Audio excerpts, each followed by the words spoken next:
Welcome to Nintendo Kill Count, the show where we play through a game available on a Nintendo console and count how many enemies we destroy. Episode 5 was by far the biggest episode yet, both in terms of game length and how long it took to edit. So how do I follow that up? By doing the exact opposite and playing the shortest game to date. Today we play Balloon Fight. The NES version of Balloon Fight originally released in Japan in 1985 and internationally in 1986. It takes place over a number of single-screen levels, each filled with enemy balloon birds that are suspended in the air by, you guessed it, a balloon. Your player-controlled character, the aptly named Balloon Fighter, also has balloons over his head, and the goal is to fly around the screen popping balloons that are keeping enemy birds suspended, while avoiding them as they try to get above you to pop your own balloons. If you've ever played a Mario Kart balloon battle, you have some idea of what it's like. An additional thing to note is that the screen wraps, meaning that instead of bouncing off an invisible wall on the right or left hand side of the screen, you simply wrap back around to the other side. For example, if you chase a balloon bird off the left hand side of the screen, you will seamlessly appear back on the right hand side of the screen. This makes for a much more fluid experience, and for me was one of the more enjoyable mechanics the game offers. It's a simple concept, but there were a few things that initially held me back from making this episode. First off was the game's structure.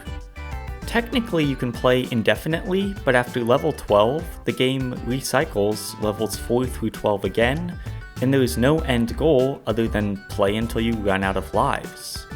Having the rewind feature available on the Nintendo Switch Online version means I could keep my character alive for an absurd amount of levels. Since this feature breaks the game and it's a lot easier to simply count the kills for the first 12 levels, that's what I'll do. You could make the argument I should have just played without the rewind function and seen how far I got, but for whatever reason, that didn't appeal to me. My other hesitation in making this episode is that each level has a fixed amount of enemies. This means that unless you know a glitch to bypass a level or some other gimmick, you will always kill the same amount of enemies in each of the first 12 levels. After playing games like Zelda or Mario with variable kill counts depending on your approach, it just feels weird and in a way less valuable to play a game with a fixed kill count. I'm curious if this is just a me thing, or if you guys agree with this thought. As always, there will be spoilers for both the game and for kill counts of past episodes of NKC, so be sure to go watch those first. And before we start, drop a comment right now with how many enemies you think I'll kill on this playthrough. But with all that background info out of the way, relax and pour yourself a glass of chocolate milk as we play through Balloon Fight on the NES. In Level 1, or Phase 1, for some reason the game likes to call each level a phase, 3 enemy birds spawned and I immediately went on the attack.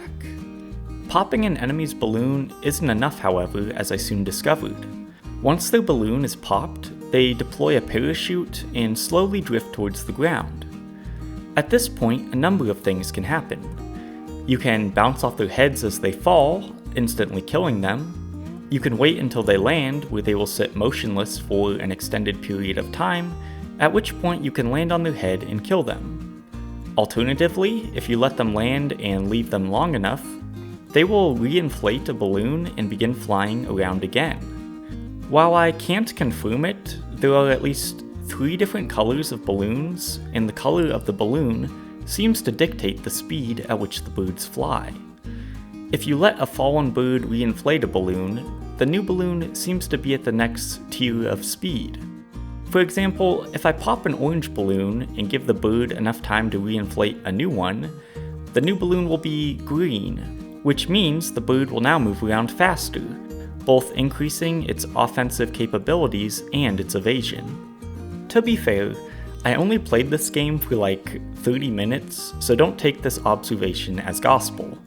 In fact, if you have any insight on how this works, drop a comment and let me know, cause I'm genuinely curious.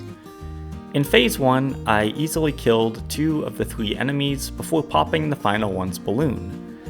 As it parachuted down towards the water in the center of the stage, without warning, a giant balloon fish leapt out of the pool and ate it. Note to self, don't fly too close to the water. As an aside, I still chose to count birds eaten by the fish as kills, since even if the fish didn't eat them, they would have drowned anyways. Level 2 is where I first encountered sparks from the clouds. Most levels have at least one cloud in the sky, which, unlike the platforms, you can fly right through. Occasionally these clouds will unleash a lightning strike, which in itself doesn't hurt you, but it causes a spark to spawn. This spark will continue flying around the level, bumping off any surface it runs into. These sparks are deadly, as they ignore enemies but are one-hit KOs if they run into you, the player. Level 3 was the first time I popped an enemy balloon, but wasn't able to finish it off in time, and it was able to re-inflate and fly back into the action. In between levels 3 and 4, I encountered my first bonus level. These occur after every 3 levels, so in my playthrough I encountered 4, since I also played the one after level 12. Unlike a normal level, these bonus levels are pretty empty. There are no enemies, platforms, clouds, or water. Instead, there are 4 pipes evenly spaced along the ground. Think of warp pipes from the Mario series. These pipes will start spawning balloons, and your goal is to pop as many as you can before they float off the top of the screen. While I won't mention these levels again, I managed to pop all 20 balloons in one of them, which I was pretty proud of. Levels 4 through 6 didn't add anything new to the balloon fight formula.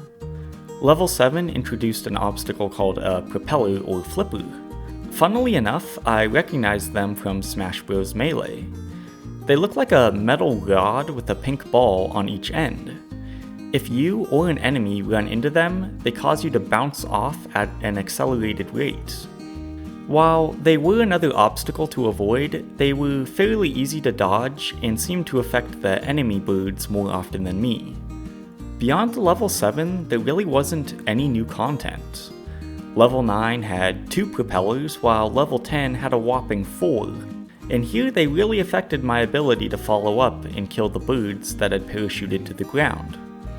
Eventually, I finished level 12, played one more bonus level just for kicks, and finished the game with a score of 197,650.